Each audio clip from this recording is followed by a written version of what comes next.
우리 자막을 한번 먼저 보도록 하겠습니다.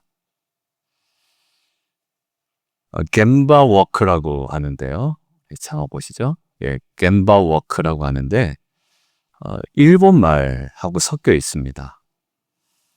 도요다의 그 경영 방식에서 알려진 개념이라고 하는데 저는 이번에 말씀을 준비하면서 처음 좀 접하게 되었습니다. 저 겜바라는 말이 뭐냐면 일본어로요. 현장이라는 뜻입니다. 그래서 겜바 워크라고 할 때 어떤 뜻이냐면 현장으로 내려가서 직접 보고 듣는 리더십을 이야기합니다.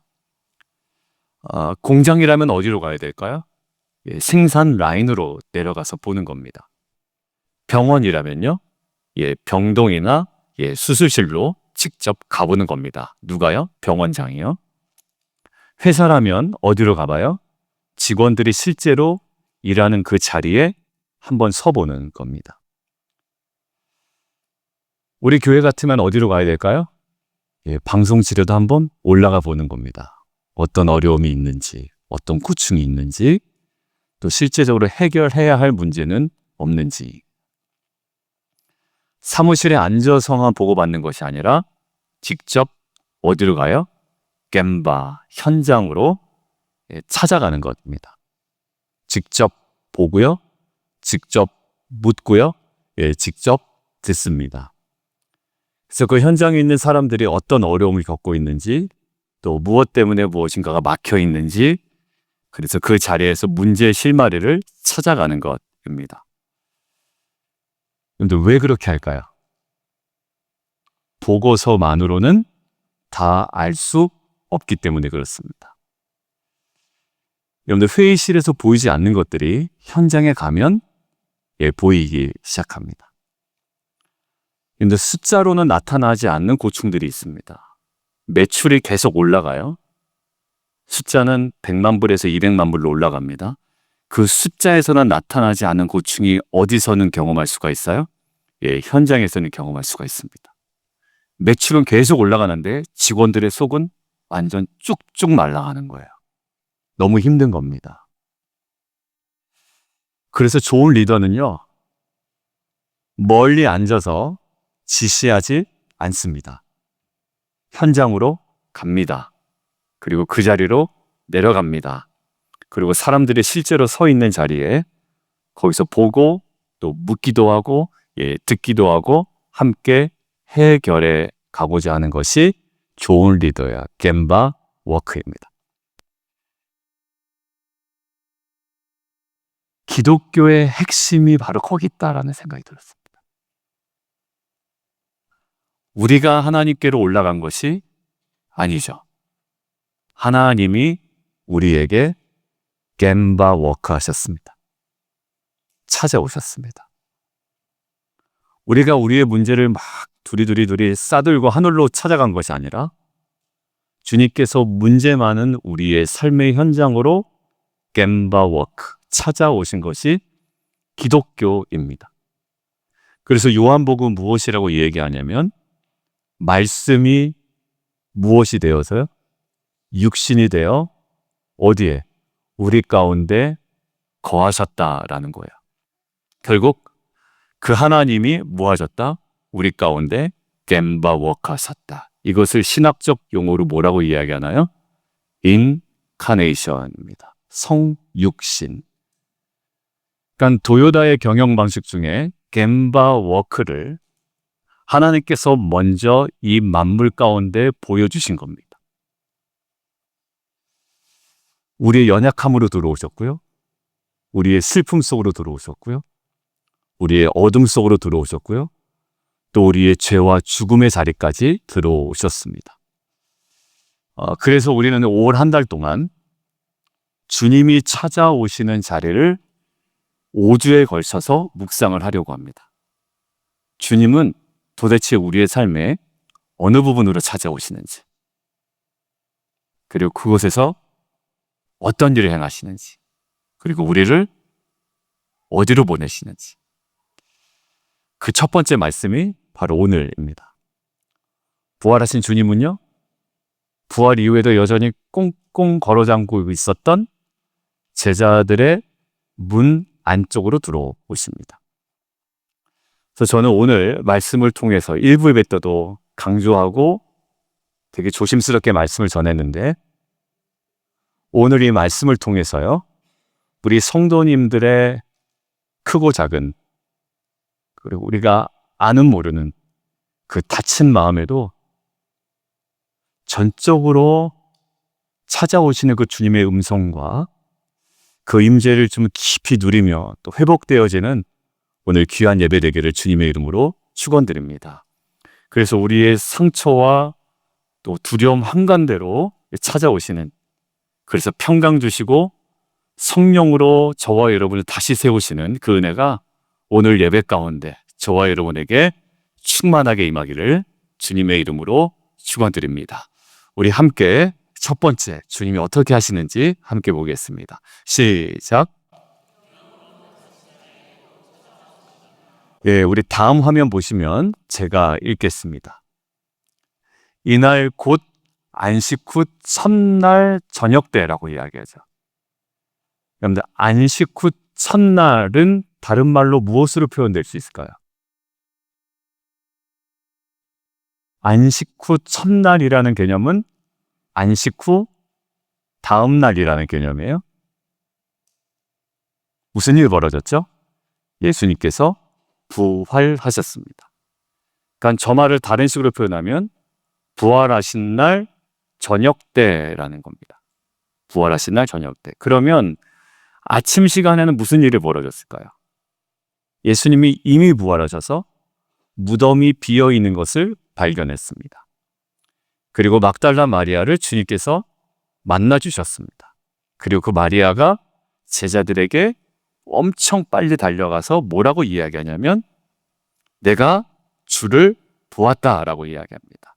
그게 그날 오전 중에 점심까지 있었던 일의 내용입니다. 자, 그런데 그날 저녁입니다.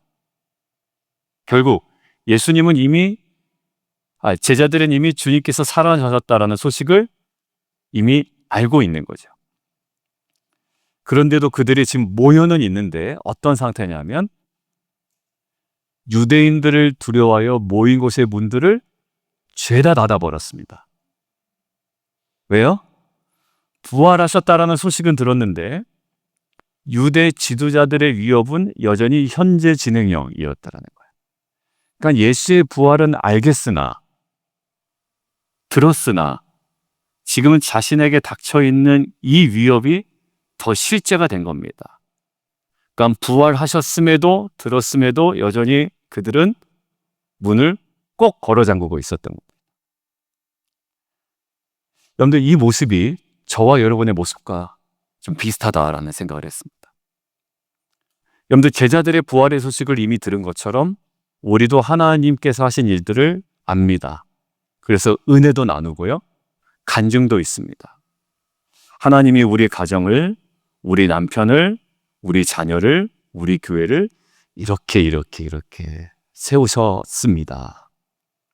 어려운 고비를 넘기게 하셨습니다. 분명히 은혜가 있고 간증이 있거든요. 마치 제자들이 예수님의 부활을 들은 것처럼. 그런데 조그만 현실로 들어가잖아요. 그럼 우리 안에 여전히 존재하는 다양한 두려움이 있죠. 여러분들, 사업을 시작하신 분들이 있습니다. 근데 사업을 시작했는데 그 자체로는 너무 은혜였거든요. 어떤 두려움이 있나요? 잘 될까? 이 두려움이 또 있습니다. 사업 시작하기 전까지 너무 많은 어려움이 있어서요, 여기까지 간 것만 해도 은혜였어요. 잘 될까라는 두려움이 있습니다. 여러분들, 지금 대학 진학을 앞두고 또 이미 진학한 자녀들, 또 트랜스퍼를 앞둔 자녀들도 있고 다양하게 있습니다. 대학을 진학한 것 은혜예요. 그런데 대학 진학해서 학업과 또 신앙생활 잘할 수 있을까? 괜히 세상에 확 밀려가는 거 아닌가? 이런 또 두려움도 있습니다. 여러분들, 우리가 결혼하다 보면 어떤 사람과 만나는 거 참 은혜입니다. 사랑하는 사람과 만나는 것, 평생을 함께 한다는 게 은혜거든요. 근데 결혼 직전에 어떤 마음이 있냐면, 여러분들도 있고 저도 있었을 것 같은데요, 정말 이 사람과 평생 잘 살 수 있을까? 너무 좋았어요. 그런데 정말 평생 문제없이 살 수 있을까라는 두려움이 또 존재합니다. 그런데 결국 은혜도 있지만 현실을 보다 보면 두려움에 붙들리는 모습이 우리 가운데 있습니다. 하나님의 은혜를 계속 이야기하지만 현실 앞에서는 우리도 문을 닫고 있는 모습이 있다라는 거예요. 우리도 부활을 믿지요? 근데 내 마음 깊은 곳에서는요, 두려움의 빗장을 딱 걸어 잠근 경우도 있습니다. 우리가 예배 드릴 때는 아멘 합니다. 그렇지만 집으로 돌아가면서 다시 염려 때문에 우리의 마음의 문을 닫는 경우도 있다라는 거죠. 근데 오늘 본문이 참 은혜가 있습니다. 어떤 부분에 은혜가 있냐면 저기 보십시오. 제자들이 모이는 곳에 문을 닫았는데요. 그때 다음 장면입니다. 예수께서 오셔서 가운데 쓰셨다라는 거예요. 이 사람들 부활에 대한 소식을 들었지만 부활의 평강은 아직까지도 이 제자들의 마음에 있지 않았는데 여전히 불완전했는데 여전히 어찌할 줄 몰랐는데 그런데 은혜는 뭐냐면 그 주님이 누가 열어주지도 않았는데 그 한가운데로 들어오셔서 그 복판에 서 계셨다라는 거예요. 제자들이 문을 연 것도 아니고요.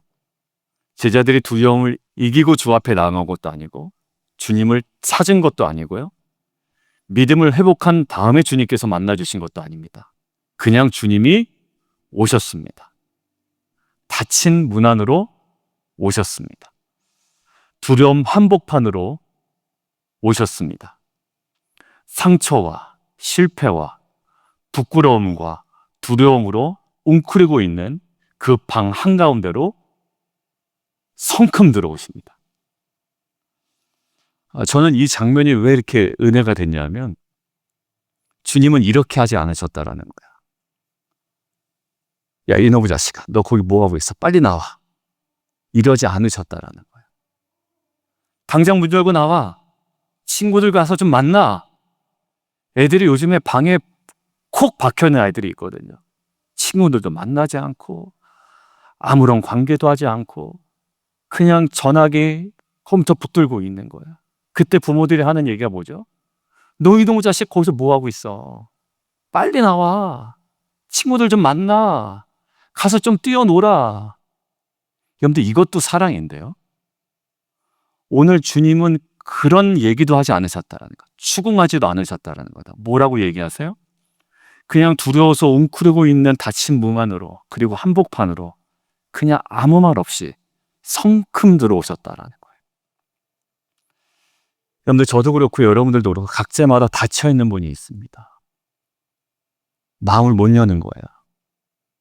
사람들한테도 못 열고요. 말씀 앞에서도 못 열어요.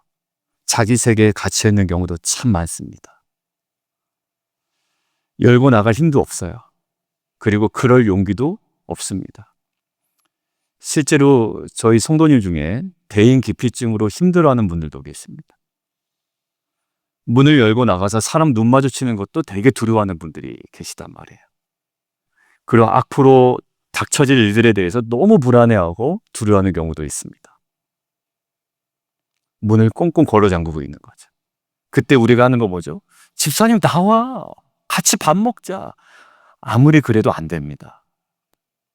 근데 오늘 부활하신 주님이 뭐라고 그러세요? 문 밖에 서서 나오라고 말씀하신 것이 아니라 그 닫힌 마음 한복판으로 찾아오십니다. 이게 저는 주님의 은혜라고 믿습니다. 여러분들 주님은 저와 여러분의 그 꽁꽁 닫힌 마음, 그렇죠?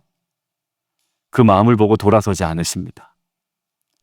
우리의 상처를 보고 부담스러워하지도 않으십니다. 여러분들 누군가 대화를 나눌 때 누군가의 상처를 깊이 들을 때가 있거든요. 그때 제가 움츠러들 때가 있습니다. 내가 무슨 말을 해줘야 되지? 순간 제가 이렇게 위축되는 거예요. 왠 저 자신도 그것들을 감당할 수가 없는 순간이 있거든요. 근데 주님은 우리의 그 수많은 상처를 보고도 전혀 부담스러워하지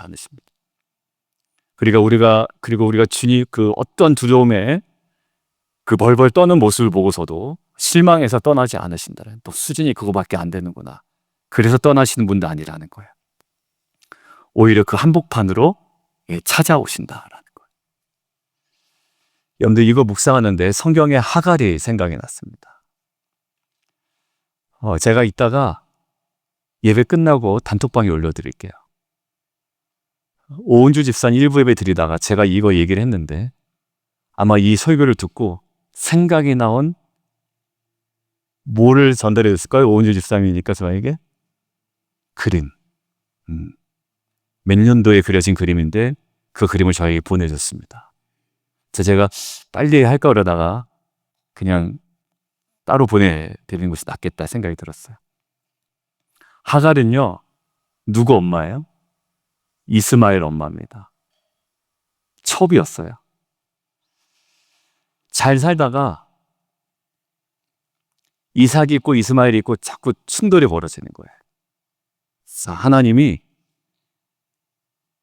아내 살해 말을 들으라는 거예요. 그래서 이스마엘을 떠나보낼 수밖에 없었습니다. 아브라함 입장에서는 피부치거든요. 근데 떠나보내요. 하갈 입장에서는 자기 아들이잖아요. 자기 아들 이스마엘이 광야에서 그냥 죽는 것을 볼 수가 없는 거예요. 소리내어 울입니다. 그런데 그때 그 소리를 들으신 하나님께서 하갈의 눈을 딱 밝히신 다음에 무엇을 보게 하셨다고요? 그렇죠. 샘물. 감사합니다. 여러분들 이런 이미지는 다 기억해 두세요.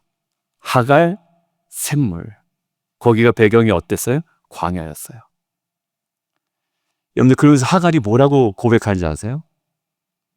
엘로이, 나를 살피신 하나님. 아무도 없이 홀로 남겨진 줄 알았거든요.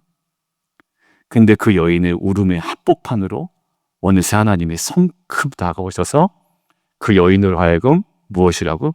엘로이, 나를 살피시는 하나님.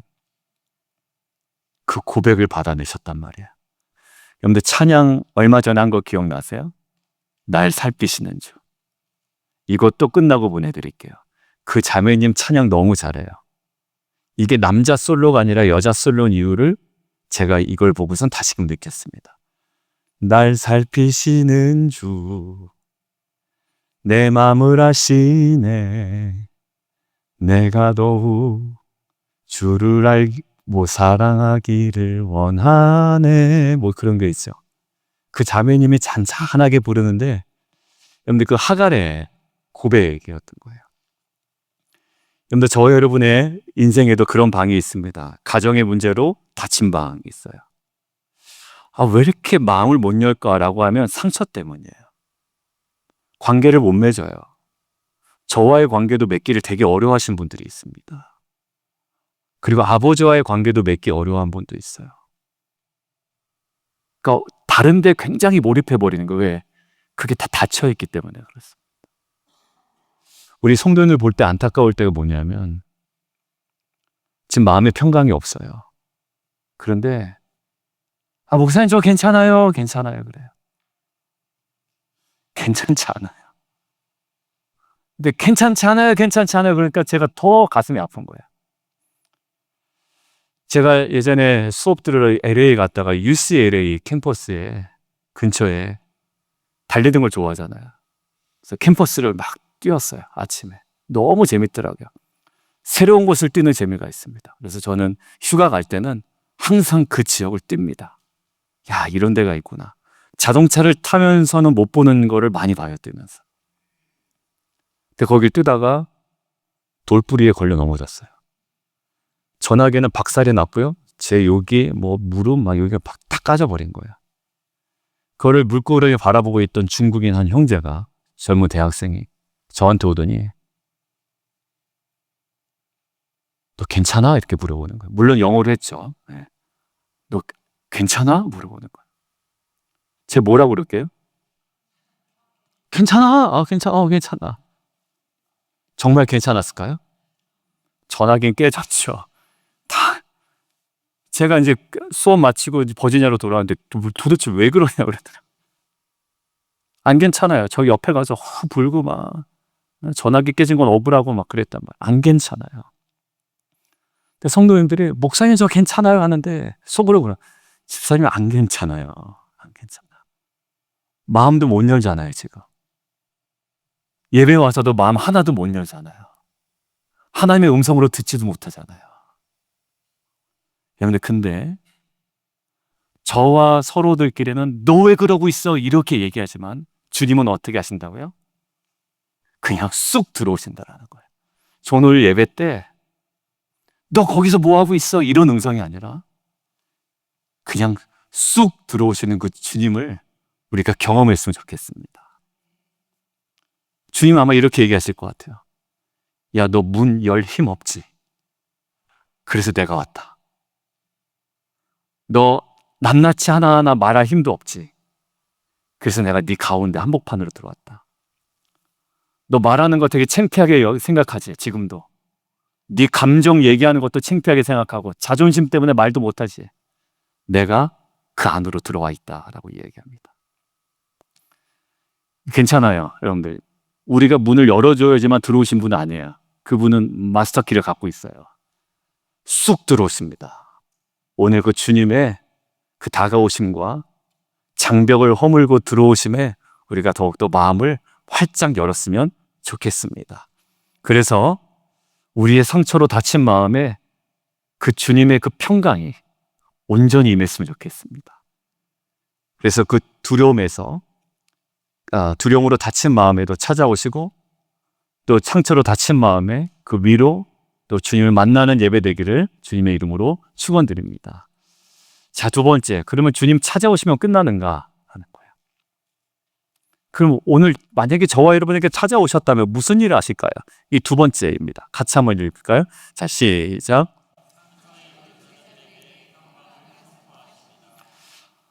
부활하신 주님은요, 제자들 가운데 서서 뭐라고 얘기하시냐면 19절 하반부 먼저 읽겠습니다. 같이 한번 읽을까요? 시작. 그런데 이제 평강을 말씀하시잖아요. 갑자기 두려워하는 제자들에게. 두려워서 문을 닫았다고 얘기했죠. 그러면 평강이 너희에게 있을지어다. 이렇게 얘기하면 그들의 평강을 누릴 수밖에 없는 어떤 상황을 보여주셔야 되잖아요. 뭘 보여주십니다. 그래서 한번 읽어볼까요? 자, 시작.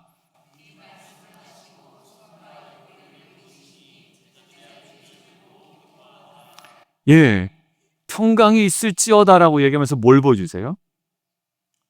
손과 옆구리.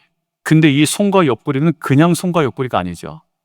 구멍난 손이고요. 구멍난 옆구리예요.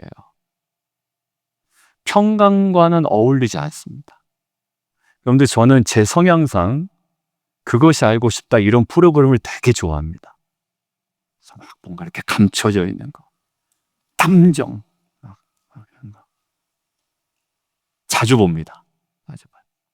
근데 그 볼 때 어느 강가에 갑자기 발견된 시신. 이러면서 그 시신을 보여줄 때 다 보여주나요? 아니요. 뿌옇게 처리하죠. 모자이크 처리합니다. 왜 그래요? 어린아이들한테 좋지 않고요. 성인들에게도 그 사진을 적나라하게 보여주는 것은 전혀 유익이 되지 않기 때문에 그렇습니다. 여러분들 지금 뭘 보여주셨다고요? 평강 얘기하면서. 구멍난 손과 구멍난, 지금으로 따지면 모자이크 처리를 하고 보여줘야 될 걸 그걸 보여줍니다. 근데 특이한 건요. 그걸 본 제자들이 뭐라고 했대요? 빨간색만 읽어봅니다. 시작. 예. 여러분들 저 십자가는요, 저 상처는요, 제자들에게 깊은 상처입니다. 왜냐하면 그 십자가 때문에 주님을 배반했죠. 부인했죠. 자신들이 주님을 버리고 갔다라는 어떻게 보면 부끄러운 흔적이었거든요. 그런데 그 십자가의 흔적을 보여주면서 뭐라고 얘기해요? 평강이 있을지어다라는 거예요. 근데 기뻐합니다, 오히려. 짜증나. 이 상처 또 짜증나. 이게 아니라 그 상처에서 뭔가 극복이 된 것 같은 거예요. 여러분, 우리 성도님들이요, 상처를 그냥 잊어버립니다. 그래서 아까도 목사님 괜찮아요.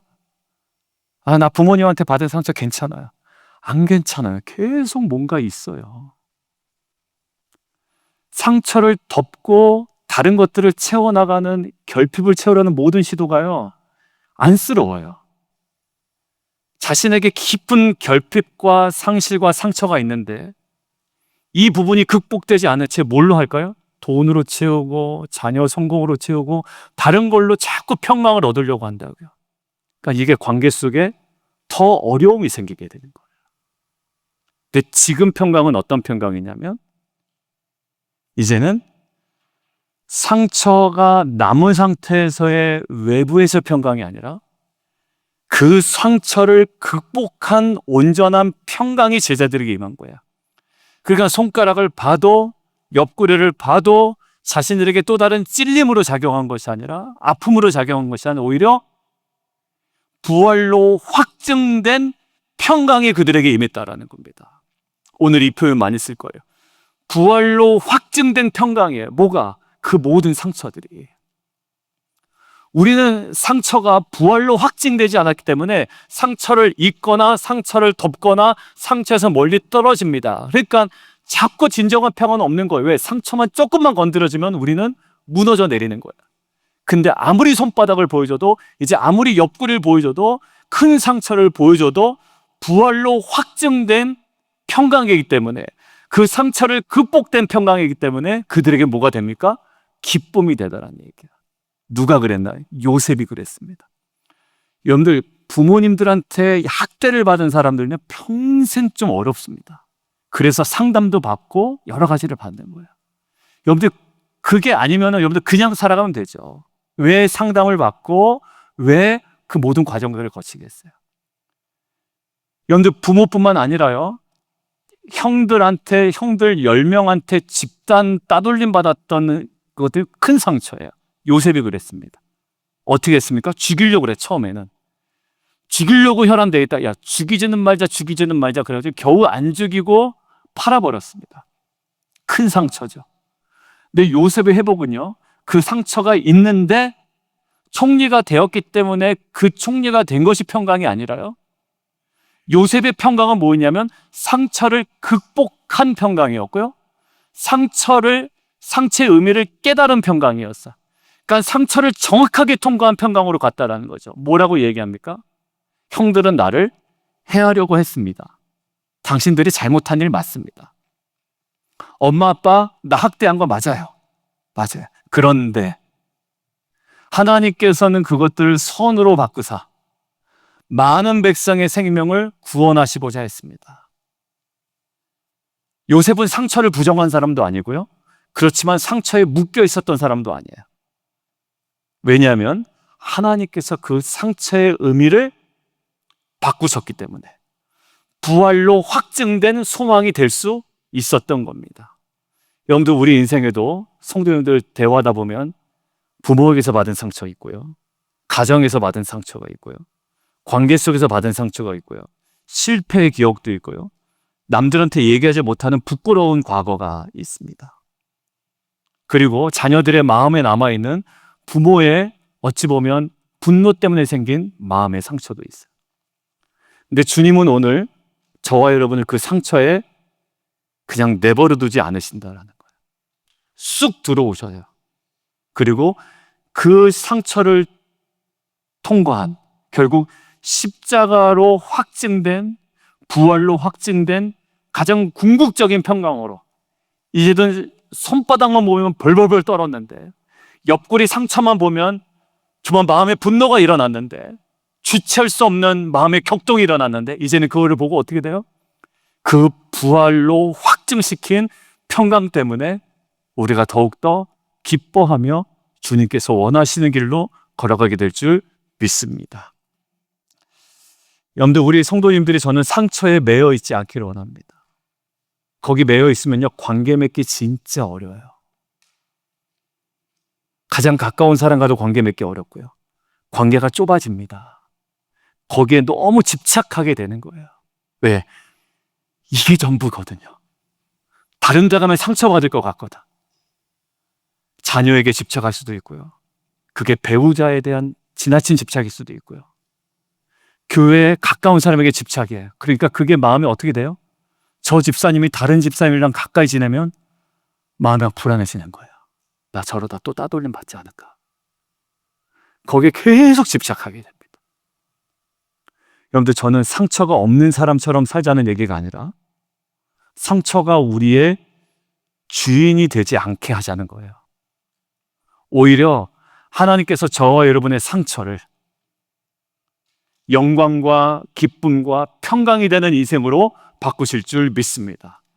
부활의 주님이 제자들의 상처를 기쁨으로 바꾸셨다면 부활의 주님께서 저와 여러분의 인생 가운데 오늘 찾아오셔서 어떤 상흔이 있을지라도 그 상흔은 하나님께서 반짝반짝 빛나게 하는 영광과 그 하나님께서 다시금 사용하시는 기쁨과 근원적인 평강으로 회복시킬 줄 믿습니다. 여러분들, 저와 여러분의 상처 입은 마음이 있는데 그 십자가를 통과한 주님의 평강이 임했으면 좋겠고요. 그래서 그 평강을 가지고 두려움이 기쁨으로 바뀌게 되는 인생 되기를 주님의 이름으로 축원드립니다. 자, 마지막인데요. 주님께서 들어오셨어요. 밑도 끝도 없이. 그런데 상처에서 자유롭게 하셨습니다.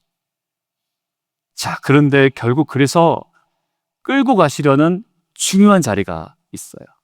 지난주 설교와도 동일합니다. 비슷해요. 같이 한번 읽겠습니다. 시작.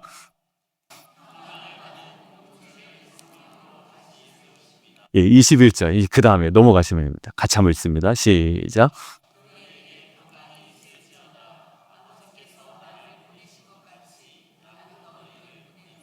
그런데 이 말씀이 매우 중요한데요. 주님은 상처받은 제자들을 이렇게 어루만지시고 그냥 우쭈쭈해서 끝나지 않으셨다라는 거예요. 그런데 보통 우리는 이제 어르고 달래고 그냥 아이고 해서 이제 진짜 우리 요즘 표현으로 우쭈쭈 해놓고 그냥 내버려 둡니다. 여러분, 그래서 끝날 문제는 아니거든요, 인생이. 그게 사람의 의미 없는 우쭈쭈로 끝날 인생이 아니란 말이에요. 그래서 결국 우리의 자녀나 저와 여러분이 어떤 사명으로 나아갈 때 어디가 해결이 안 되냐면 그냥 우쭈쭈해서 끝나는 경우가 있어요. 그러니까 사명을 발견하기도 어렵고 사명 얘기하면 야, 저거 되게 굉장히 구차원적인 얘기, 되게 의미 없는 얘기한다, 이렇게 얘기하는 거예요. 전혀 딴 세상 얘기로 듣습니다.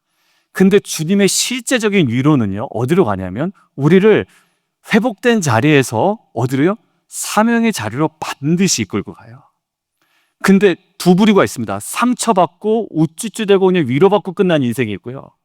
어떤 분은 지독하게 상처를 받았는데도 거기서 다시 딛고 일어나 정말 온전한 사명의 자리로 나가는 사람이 있다라는 거예요.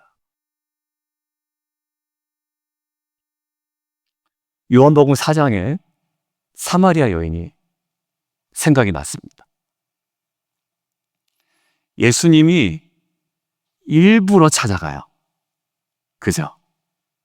거기 그 여인 올 줄 알고 일부러 찾아갑니다. 그러니까 주님이 찾아오시는 자리가 그 여인에게는 무슨 자리였어요? 우물가였어요. 그 여인은 어떤 사람이었는데요? 사람들의 시선도 못 맞춰주는 사람입니다. 눈도 못 마주쳐요. 슬슬 피하던 사람이에요. 상처가 있었던 사람이고 부끄러움이 있었고 관계에 아픔이 있었던 사람이에요. 마을 사람들 앞에 당당히 설 수 없는 여인이었습니다. 근데 주님이 그 여인에게 찾아오십니다. 사람들이 피하던, 그리고 사람들을 피하던 여인에게 예수님이 대화가 점점점 이어집니다. 물 좀 달라고 하더니 쭉쭉쭉쭉 가더니 예배에 관한 이야기로 막 합니다. 여러분들, 그녀의 목마름을 이미 아셨고 그녀의 과거도 아셨고 그러나 그녀를 정죄하지 않으셨습니다. 대신에 그 시간들을 통해 그 인생의 가장 깊은 갈망을 채워가시고 만져가십니다. 그리고 어떤 얘기를 하냐면 목마르지 아니하는 생수를 얘기하세요. 그 여인이 뭐라 그러죠? 그런 물 있으면 나도 마시게 해주십시오. 여러분들, 그리고 이 여인이 하나 깨닫습니다. 우쭈쭈 만짐을 당하고 그냥 돌아간 게 아니라요, 이 여인이 완전히 회복된 다음에 어디로 가요? 물동이를 어떻게 하고요? 버려두고. 물동이를 버려두고 마을로 들어가요. 자신을 피하게 만들었던 그 마을로 들어가는 거예요. 그리고 말합니다. 같이 한번 볼까요? 시작.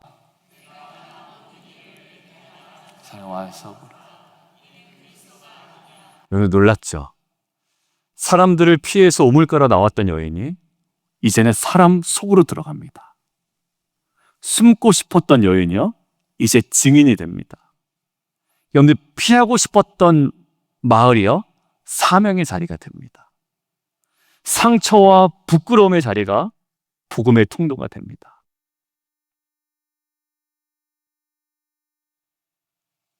기도 자리에 못 나오신 분들 계세요. 왜냐하면 내 기도 제목 얘기하기 정말 싫으신 거예요. 얘기하기 싫어요. 큐티 모임에도 못 나갑니다. 왜? 내 삶을 나눈다는 게 너무 불편해요. 사마리아 여인처럼 그런 자리 나가고 싶지 않은 겁니다. 그냥 내가 필요할 때 내가 하나님께 기도하고 하나님과 나의 관계지, 공동체에서 나누는 거 너무 싫어하시는 분들 많아요. 이 여인처럼. 같이 기도해요, 집사님. 아니요. 저는 제가 알아서 기도합니다. 상실이 있어서 그래요. 아픔이 있어서 그래요. 관계 맺는 거 못합니다. 여러분들, 근데 그 여인이 그랬어요. 근데 사람을 피했던 그녀가요, 진짜 예수님께 다름을 받고 나니까 어떻게 해요? 사람 속으로 들어가서 물어보지도 않은 얘기를 전하고 떠드는 여인으로 바뀝니다. 항상 피했던 마을이요, 자신이 감당해야 되는 사명의 자료를 바뀌더란 말이에요. 어떻게 돼요? 이제 큐티 모임도 갑니다. 텐트 모임도 갑니다. 이제는 기도 제목 절대로 입 밖도 안 했던 자가 이제 기도 제목을 나눕니다. 집사님, 기도해줘. 기도해줘. 그리고 내 삶에 해했던 일들을 나누기 시작합니다. 이게 주님이 하시는 일입니다. 상처 입은 사람도 증인이 되는 게 복음입니다. 아니요, 상처 입은 사람이 더욱 강력한 증인이 되는 게 복음입니다. 여러분들, 주님을 만나서 평안해졌다고 이게 가능할까요? 근데 이 부분을 강조하십니다. 같이 한번 읽을게요. 자, 시작.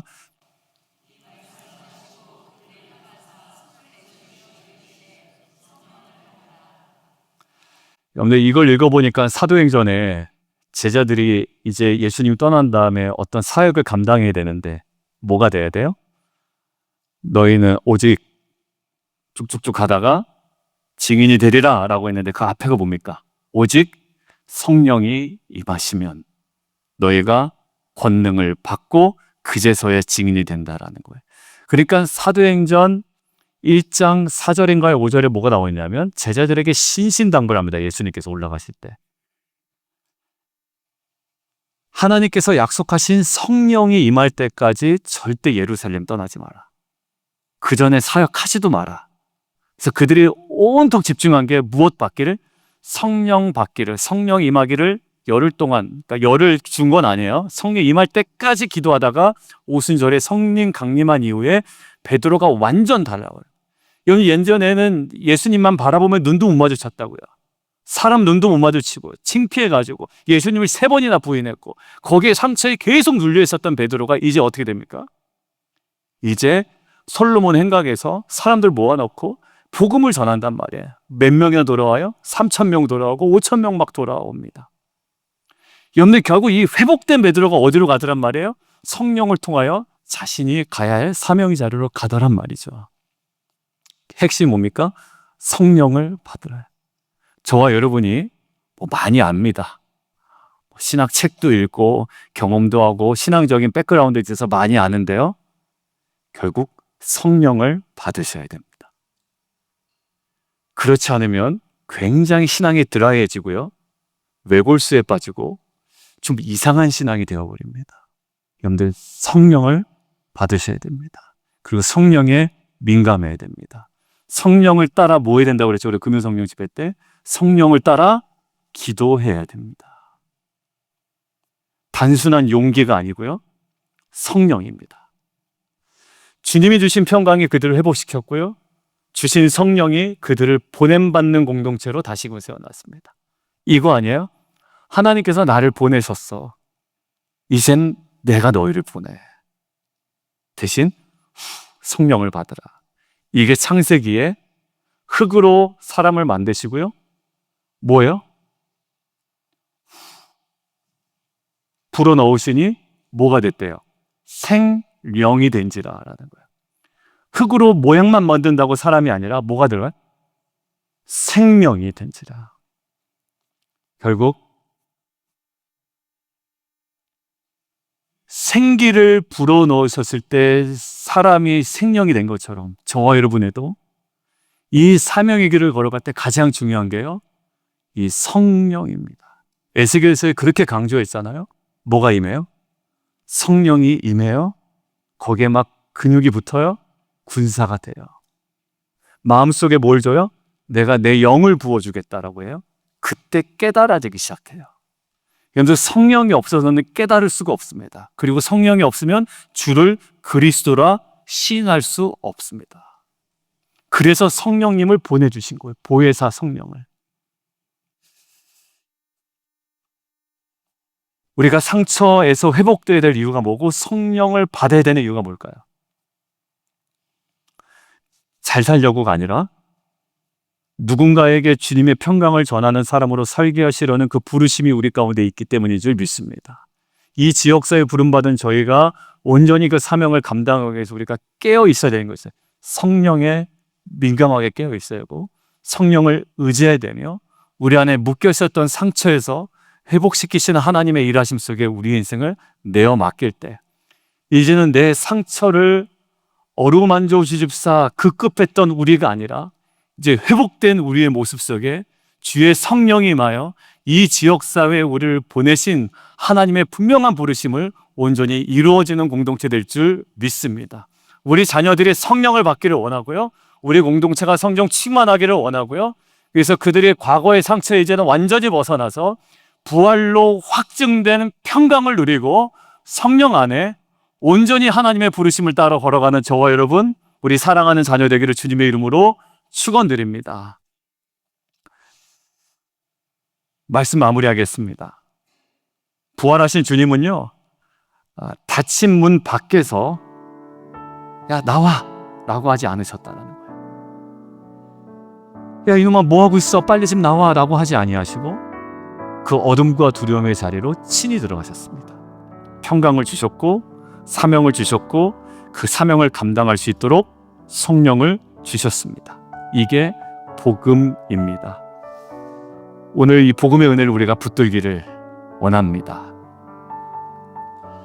닫힌 자리에서 찾아오신 주님을 만나기를 원해요. 오늘 주의 만찬 이제 진행할 텐데 닫힌 자리에서도 찾아오시는 주님을 우리가 깊이 만나기를 원합니다. 그래야 십자가를 통과한 부활의 평강을 받았으면 좋겠어요. 그 상처를 다른 것으로 자꾸 덮으려고 하지 마시고요. 돈으로, 나의 레저로, 내가 미국에서 이 정도 살아서 내가 이제 원하는 만큼 내가 아무 때나 여행 갈 수 있다. 여러분들 이걸로 신앙의 결핍을 덮을 수는 없어요. 오직 그 부활의 평강으로 그리고 성령으로 다시 세워지는 저와 여러분 되기를 주님의 이름으로 축원드립니다.